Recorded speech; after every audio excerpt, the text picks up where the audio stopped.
আহ, রাস্তা আটকে নামাজ পড়াটা একটা অভ্যেস হয়ে যাচ্ছে। আমরা জানি যে উত্তরপ্রদেশ, উত্তরাখণ্ড এই সমস্ত রাজ্যে ইতিমধ্যেই বলা হয়েছে নামাজটা নিশ্চয়ই পড়া হবে, সেটা মসজিদের ভেতর গিয়ে পড়া হবে।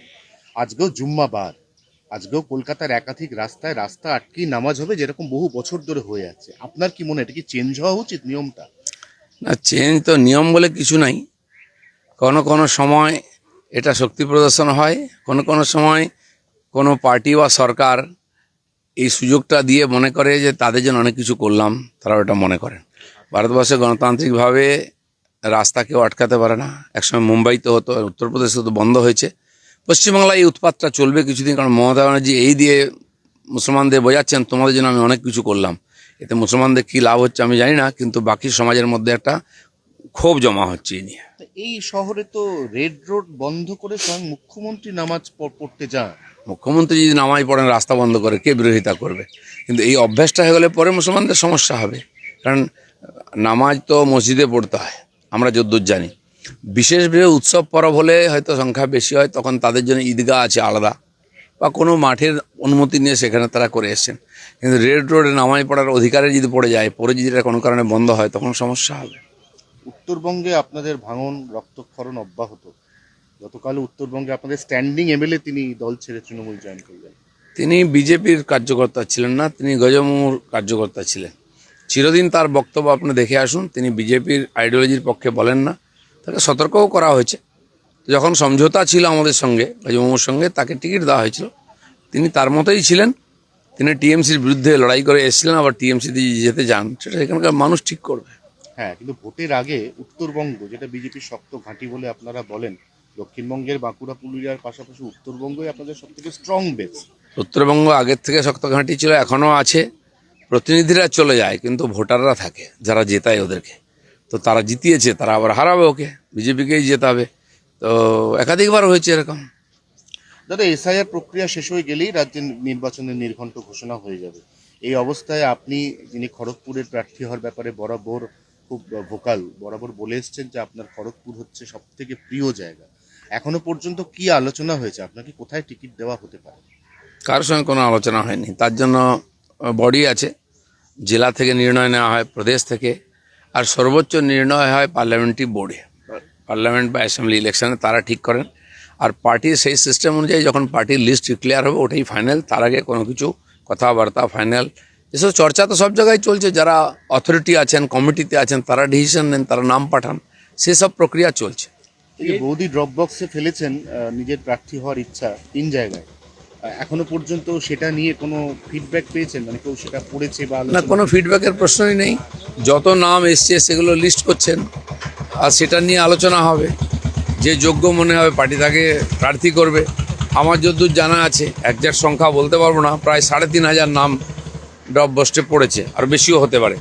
তার মধ্যে আমার স্ত্রী, তিনি পার্টির পুরনো কর্মী, অনেকে যেমন নাম দিয়েছে, উনিও নিজের ইচ্ছা জাহির করেছেন যে আমিও ভোট লড়তে চাই। পার্টি যোগ্য মনে করলে তাকে টিকিট দেবে, নাহলে দেবে না। আপনার সবুজ সংকেত রয়েছে? না, আমি তো ওনাকে বলিনি যে তুমি রাজনীতি করতে পারবে না। তুমি রাজনীতি করো, তোমার ইচ্ছা মতো করবে, নিজের জোরে করবে, পার্টি বাকি ডিসিশন নেবে। হ্যাঁ, কিন্তু স্বামী স্ত্রী দুজনেই যদি প্রার্থী হয়ে যায়, মানে সংসারটা সামলাবে কি? আমাদের আবার সংসার কি, সামলাবার জন্য লোক আছে, মা আছেন বাড়িতে। রাজনীতি করেও আগের থেকে করে, আমিও আগের থেকে করি, সেভাবে রাজনীতি করব। আর আমরা প্রার্থী হব কি না সেটা পার্টি ঠিক করবে। ধরুন দুজনেই প্রার্থী হলেন, দুজনেই জিতেও গেলেন, কি হবে তখন? দুজনের আলাদা আলাদা সংসার ছিল, এক হয়েছে। আবার দুজনে লড়াই করবে, পার্টির কর্মীরা লড়াই করবেন, তারা পার্টির নেতাদেরকে জেতান, নিজে কেউ জেতে না। ফের কি পেছাবে চূড়ান্ত ভোটার তালিকা প্রকাশের দিন? মানে এসআইআর নিয়ে যেটা হচ্ছে এখনো আমার যেটা মনে হলো, খবরে শুনলাম প্রায় 85 লাখ লোকের ভাগ্য এখনো ঝুলে আছে। তা আমাদের 50 লাখ লোকের তো কোনো তথ্যই আসেনি, আসার সম্ভাবনা কম, কারণ এরা সব ফলস ভোটার, জোর করে ভোটার করা হয়েছে। আর তার জন্য বেশ কিছু অফিসারকে শোকই হতে হয়েছে। এই সব মিলিয়ে 85 লাখ লোকের যতক্ষণ না ক্লিয়ার হচ্ছে, ততক্ষণ তো ভোট আর ফাইনালিস্ট বেরোতে পারে না। কিন্তু আমার মনে হচ্ছে প্রায় হয়ে এসছে। আর সেটা এই ডেট হোক বা এক আধ দিন বেশি লাগতে পারে, সেটা নির্বাচন কমিশন ঠিক করবে। আরো নাম যদি বাদ যায়, 85 লক্ষ বললেন, তো আরো যদি নাম বাদ যায় তাহলে কি শাসক চাপে পড়বে, শাসক দল? শাসক তো প্রথম থেকেই চাপে আছে। এসআইআর এর নাম শুনেই জ্বর এসছে, সে জ্বর এখনও ছাড়েনি। ফাইনাল লিস্ট যদি বেরিয়ে যায় আমার হলে জ্বরটা আরও বেড়ে যাবে, 102-3ও হতে পারে। হ্যাঁ, কিন্তু অনেকে বলছে যে নাম বাদ যাচ্ছে, এমনটা ভাবার কোনো কারণ নেই যে শুধু তৃণমূল ভোটারেরই নাম বাদ যাচ্ছে, এটা সবারই লস। না, তৃণমূলীও কেন ভাবছে তাদের নাম বাদ যাচ্ছে? ঝগড়া ওরা করছে কেন? কই অন্য পার্টি তো কেউ প্রদর্শন করেনি, কেউ বিএলওদের আটকায়নি, বাড়িতে ঢিল মারেনি, ভয় দেখায়নি, বিজেপিও করেনি। আর সেই জন্য ক্ষমতায় এর আগের লাস্ট যে এসআইআর হয়েছে পশ্চিমবাংলায় 2 থেকে 4 সালে, তখন সিপিএম ক্ষমতায় ছিল, আর তাতে সিপিএমের লাভ হয়েছিল, সিপিএম জিতেছিল সেকেন্ড টাইম। তো টিএমসি কেন ভয় পাচ্ছে হেরে যাবে? আর যেমন বিহারে ইলেকশন হলো, বিহারে 65 লক্ষ নাম বাদ গেল, যেখানে সরকার ছিল বিহারের বিজেপির, আবার তারাই জিতলো। তো এখানে তাই হওয়া উচিত। কিন্তু মনে হচ্ছে ডাল মে কুচ কালা হয়, তাই ভয় হচ্ছে। যেভাবে লক্ষ্মী ভান্ডারে বরাদ্দ বাড়িয়ে দিয়েছে, যুব ভারতী বরাদ্দ বাড়িয়ে দিয়েছে, তাতে কি মনে হচ্ছে আপনারা কোনো চাপে পড়তে পারেন? দিল্লিতে সরকার অনেক কিছু বাড়িয়েছিল, এভাবে জিতেও ছিল, কিন্তু দেখা গেল টাই ফিস, ভোট হলো, মানুষ শুয়ে দিল ওদেরকে। তো সেই জন্য মানুষ এত বোকা নয় যে 2-4 টাকা নিয়ে ভোট দিয়ে দেবে। টাকা নেবে, ভোট যেখানে দেওয়া সেখানে দেবে।